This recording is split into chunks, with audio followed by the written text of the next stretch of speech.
Hello student, तो कैसे हैं आप लोग।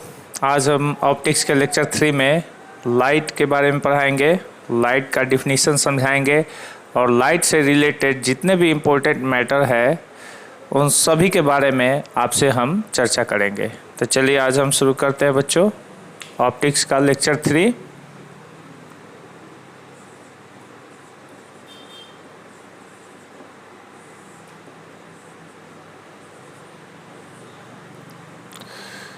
लाइट क्या होता है बच्चों? लाइट को हिंदी में हम लोग प्रकाश कहते हैं। सिंपल सी बात है कि लाइट का अगर डिफिनेशन अगर कोई आपसे पूछे तो आप आसानी से बोल सकते हैं light is the form of energy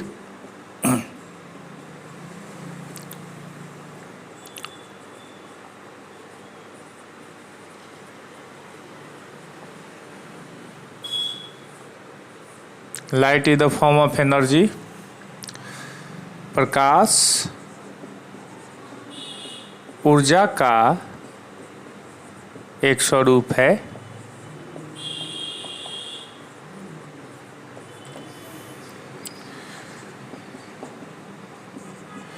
which produce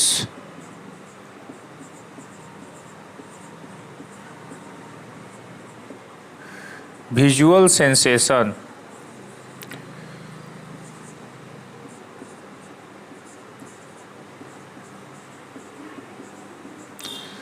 जो देखने की संवेदना उत्पन्न करता है।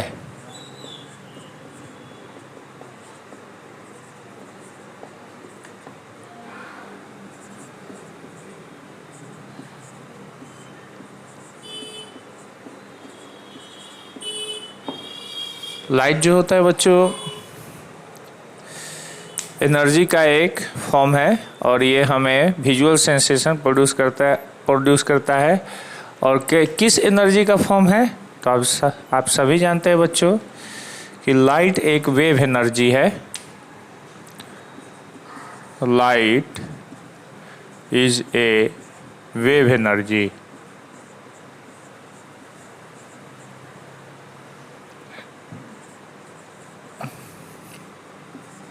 प्रकाश एक तरंग ऊर्जा है।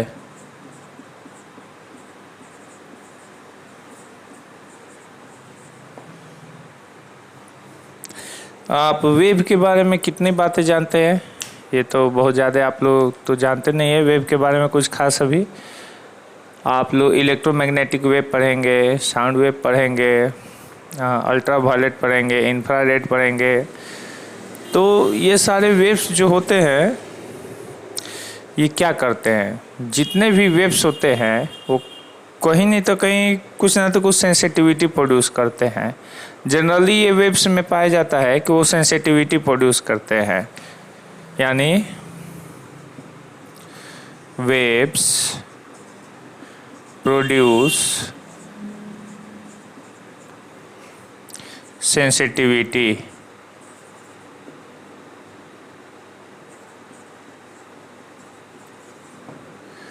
यानी तरंगे जो होती है संवेदना उत्पन्न करती है।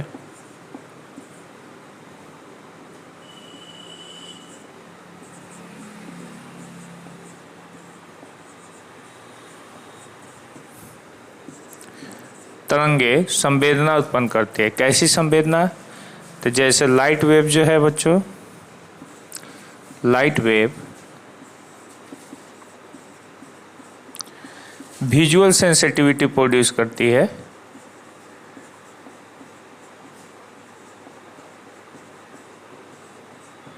यानी प्रकाश तरंग जो होती है देखने की संवेदना उत्पन्न करती है।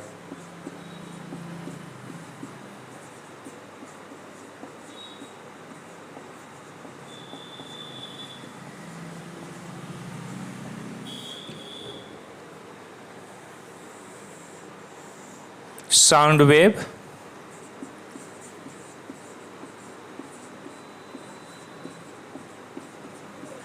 hearing sensation.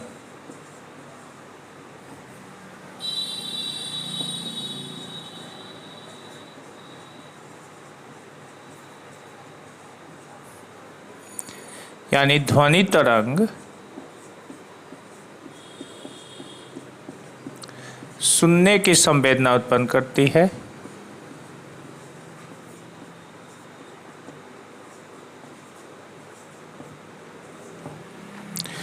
सम अदर वेव्स, कुछ अदर वेव्स जो होती है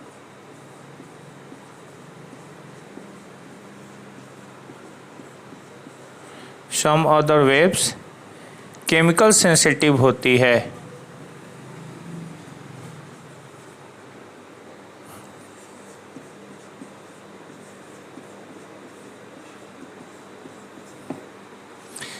केमिकल सेंसिटिव होती है यानी कुछ अन्य तरंगे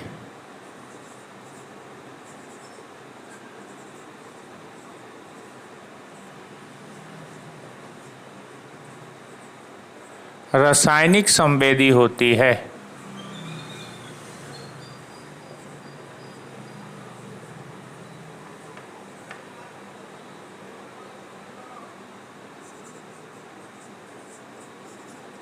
एग्जाम्पल में जब हम एनोड रे का हम डिस्कवरी करते हैं डिस्चार्ज ट्यूब में, तो कैथोड रे आपको डिस्चार्ज ट्यूब में दिखाई दे जाती है, लेकिन एनोड रे जब नहीं दिखाई देती है तो उसे देखने के लिए कैथोड रे के पीछे एक केमिकल होता है जिसका नाम होता है ZnS जिंक सल्फाइड, और AgBr का लेप चढ़ा दिया जाता है सिल्वर ब्रोमाइड का।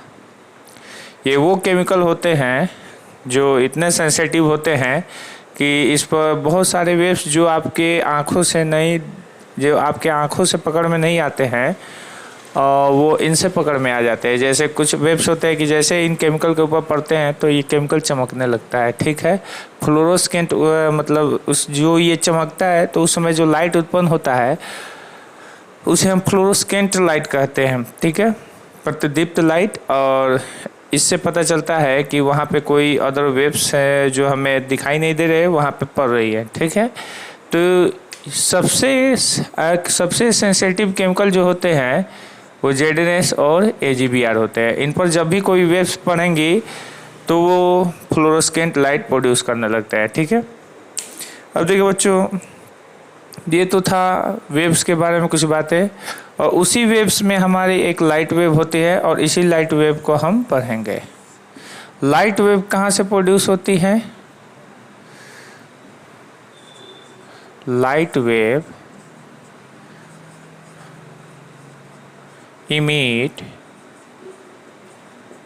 emit from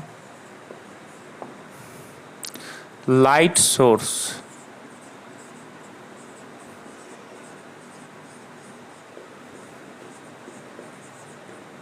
प्रकाश तरंग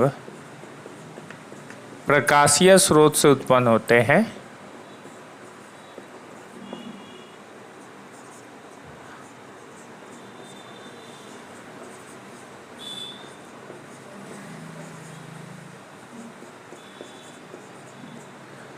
प्रकाशीय स्रोत कौन कौन होते हैं बच्चों? तो प्रकाशीय स्रोत अगर ऐसे देखा जाए तो नेचुरल होते हैं और आर्टिफिशियल भी होते हैं। नेचुरल, आर्टिफिशियल, यानी प्रकाशीय स्रोत जो होते हैं वो प्राकृतिक और कृत्रिम भी होते हैं।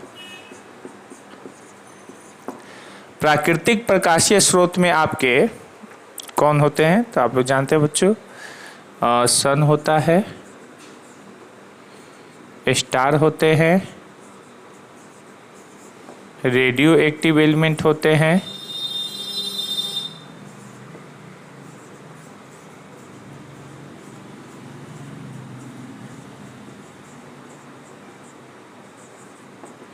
ठीक है, रेडियो सक्रिय तत्व।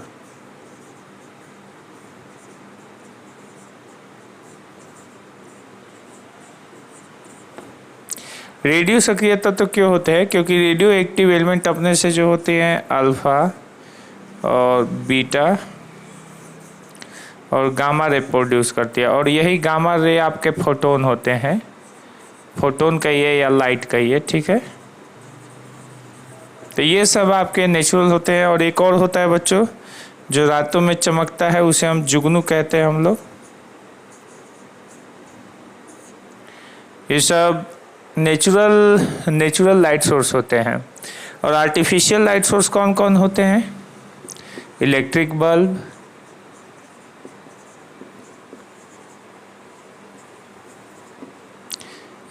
बल्ब, टॉर्च,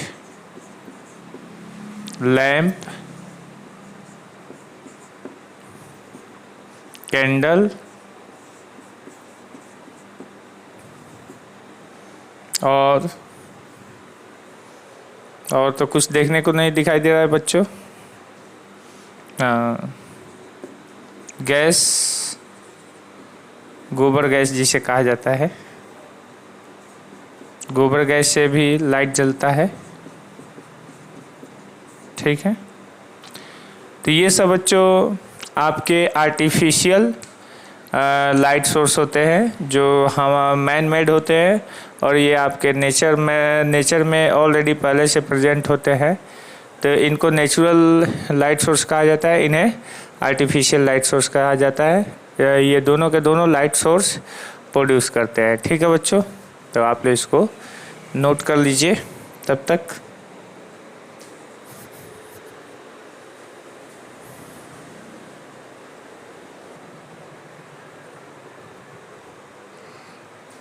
बच्चों अभी आप लोग पढ़े कि लाइट सोर्स कितने टाइप्स के होते हैं।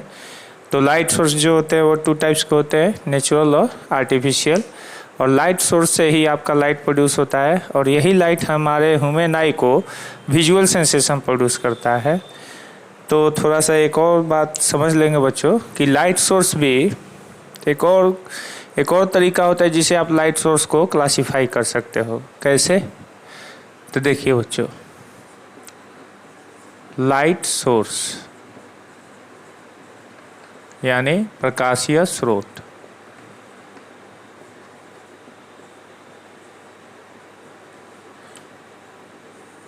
प्रकाशीय स्रोत कौन होते हैं? जिनसे लाइट क्या होता है? प्रोड्यूस होता है।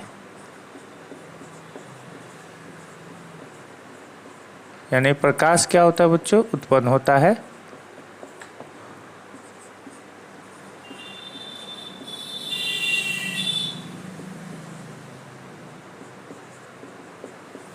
ठीक है, प्रकाशीय स्रोत से प्रकाश उत्पन्न होता है। अगर इनका क्लासिफिकेशन एक और तरीका से देखा जाए तो इनका क्लासिफिकेशन एक और तरीके से होता है जिसे हम लुमिनस बॉडी और नॉन लुमिनस बॉडी में लेते हैं।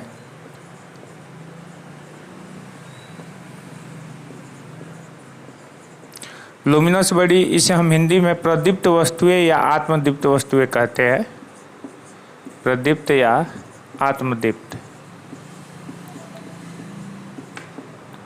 आत्मदीप्त वस्तु। और नॉन लुमिनस बॉडी को हम अप्रदीप्त वस्तु कहते हैं।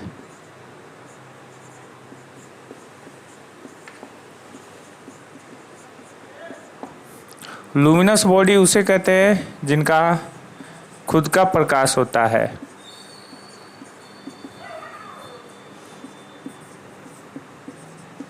खुद का प्रकाश होता है। नॉन लुमिनस बॉडी वो होते हैं जो शाइनिंग करते हैं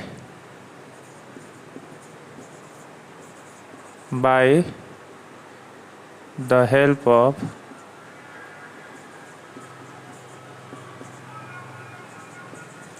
अदर सोर्स लाइट।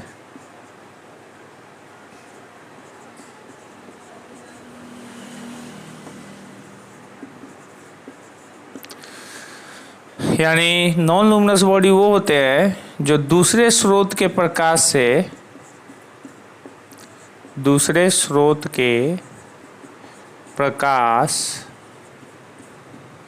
की सहायता से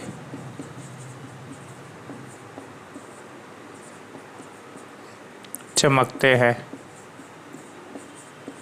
ठीक है, लुमिनस बॉडी में कौन कौन आ जाएंगे?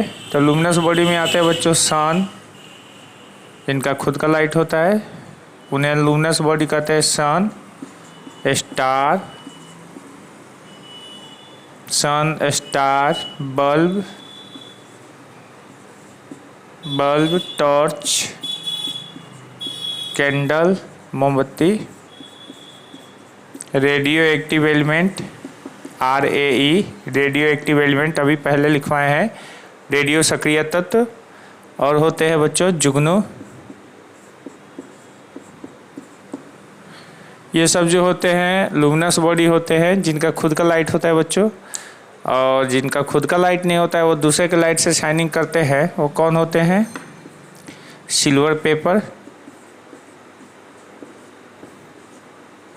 सिल्वर पेंट, प्लेनेट, ग्रह,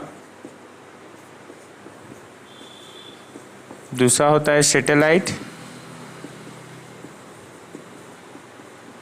उपग्रह। ये सन के लाइट से शाइनिंग करते हैं।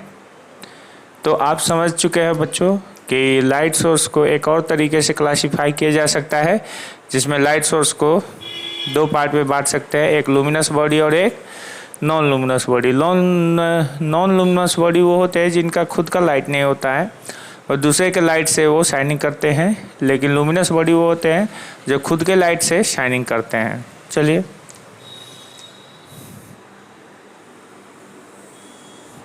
ये हो गया। देखिए बच्चों, जब भी कभी भी हम साइंस पढ़ते हैं तो साइंस के अकॉर्डिंग हम अपने सराउंड के ऑब्जेक्ट को हम क्लासिफाई करते हैं। अब जैसे केमिस्ट्री कहता है कि जितने भी ऑब्जेक्ट हैं वो सॉलिड, लिक्विड, गैस में क्लासिफाई हो सकते हैं। फिजिक्स कहता है कि जितने भी ऑब्जेक्ट है वो दो स्टेट में दो कंडीशन में क्लासिफाई होते हैं, एक रेस्ट कंडीशन और एक मोशन कंडीशन। बायोलॉजी कहता है कि जितने भी ऑब्जेक्ट हैं वो दो कैटेगरी में क्लासिफाई होते हैं, एक लिविंग और एक नॉन लिविंग। ठीक है। फिर उसके बाद जब हम फिजिक्स के ब्रांच में आएंगे तो फिजिक्स के अलग अलग ब्रांच में मैटर को अलग अलग फॉर्म में क्लासिफाई किया जाएगा। जैसे अगर हम काइनेमेटिक्स पढ़ेंगे यानी मैकेनिक्स पढ़ेंगे तो उसमें मैटर को टू कंडीशन में क्लासिफाई किया जाता है, रेस्ट कंडीशन में और मोशन कंडीशन में। लेकिन अगर हम वही इलेक्ट्रोस्टेट में आते हैं तो इलेक्ट्रोस्टेट के हिसाब से हमारे अगल बगल के सराउंडिंग ऑब्जेक्ट को हम कंडक्टर, इंसुलेटर, सेमीकंडक्टर और सुपर कंडक्टर में क्लासिफाई करते हैं, यानी चालक, कुचालक, अर्धचालक और अतिचालक। फिर मैग्नेटिज्म में आते हैं तो उसमें हम देखते हैं कि जितने भी हमारे सराउंडिंग ऑब्जेक्ट है उन्हें paramagnetic, diamagnetic, ferromagnetic, ferrimagnetic, anti ferromagnetic ऐसे क्लासिफाई करते हैं। तो उसी प्रकार से अकॉर्डिंग टू ऑप्टिक्स यानी ऑप्टिक्स के हिसाब से मैटर का क्लासिफिकेशन जो होता है बच्चों, थोड़ा सा देख लेंगे। ऑप्टिक्स के हिसाब से क्लासिफिकेशन ऑफ मैटर,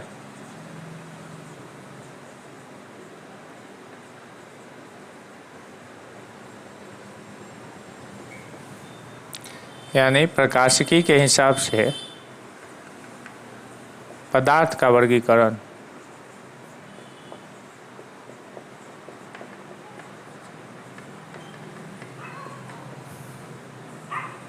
देखिए, प्रकाशिकी के हिसाब से पदार्थ का वर्गीकरण कैसे किया गया है, यानी मैटर का क्लासिफिकेशन 3 फॉर्म में होता है। पहला ट्रांसपेरेंट,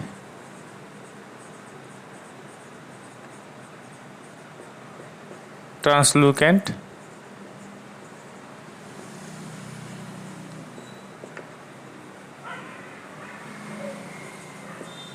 ओपेक।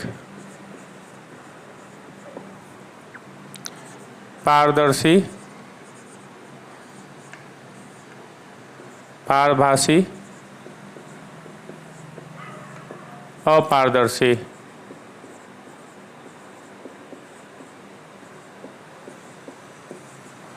देखिए, ट्रांसपेरेंट मटेरियल किसे कहते हैं? तो अगर कोई यहाँ पर ऑब्जेक्ट है, चलिए मान लेते हैं ये ऑब्जेक्ट है,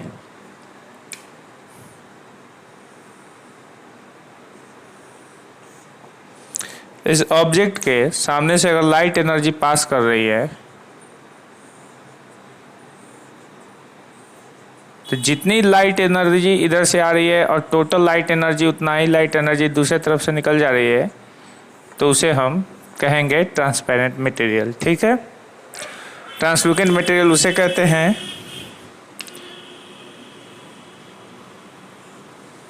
जिस मटेरियल के एक तरफ अगर लाइट एनर्जी आ रही है तो जितनी मात्रा में वो लाइट एनर्जी आएगी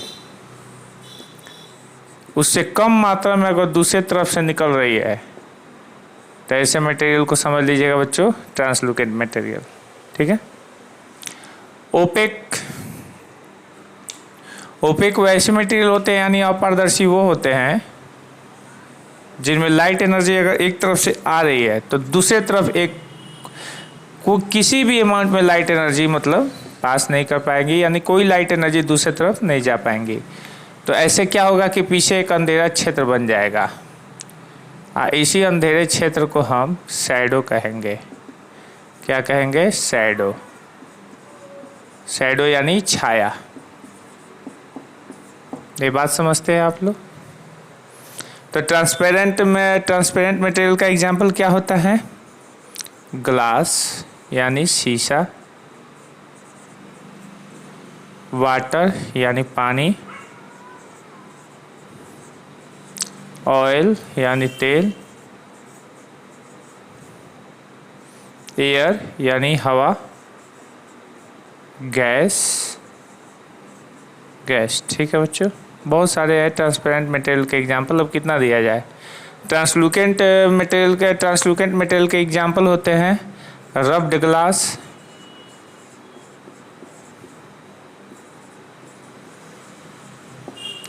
घिसा हुआ ग्लास,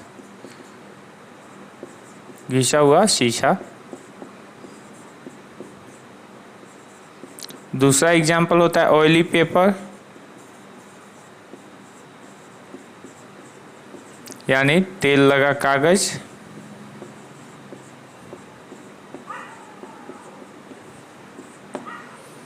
तीसरा होता है वेटेड क्लॉथ यानी भींगा हुआ कपड़ा।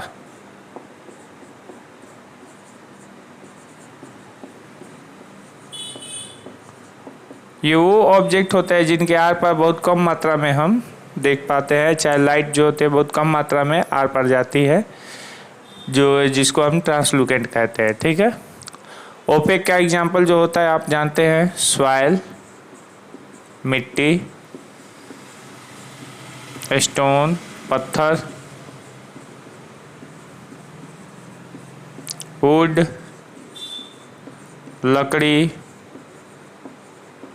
etc। ठीक है बच्चों, अब देखिए यहाँ पर शैडो का डिफिनीशन क्लियर हो गया कि जब भी लाइट रे के मार्ग में अगर कोई ओपेक सब्सटेंस रख दिया जाता है तो लाइट रे ओपेक सब्सटेंस को पार नहीं कर पाती है, जिसके कारण उस ओपेक सब्सटेंस के पीछे एक डार्क एरिया क्रिएट हो जाता है जिसे हम लोग शैडो कहते हैं। ठीक है, तो छाया का तो डिफिनीशन नॉर्मली है जो छोटे छोटे बच्चों को 10th क्लास में पढ़ाया जाता है। अब छोटे बच्चे नहीं 10th क्लास में, तो 10th क्लास में थे तो इसका मतलब आप छोटे बच्चे होंगे ना, अब आप बड़े हो गए हैं थोड़े से, तो थोड़ा सा ज़्यादा डिफिनीशन ये सब नहीं लिखवाएंगे क्योंकि इतना तो आप लोग 10th क्लास में पढ़ के आए हो। लेकिन फिर भी आप लोगों को 12th लेवल पे पढ़ाना है और कॉम्पिटिटिव लेवल पे भी पढ़ाना है, तो आपको 3 पोर्शन में पढ़ाना पड़ता है, थ्योरेटिकल, प्रैक्टिकल एंड न्यूमेरिकल।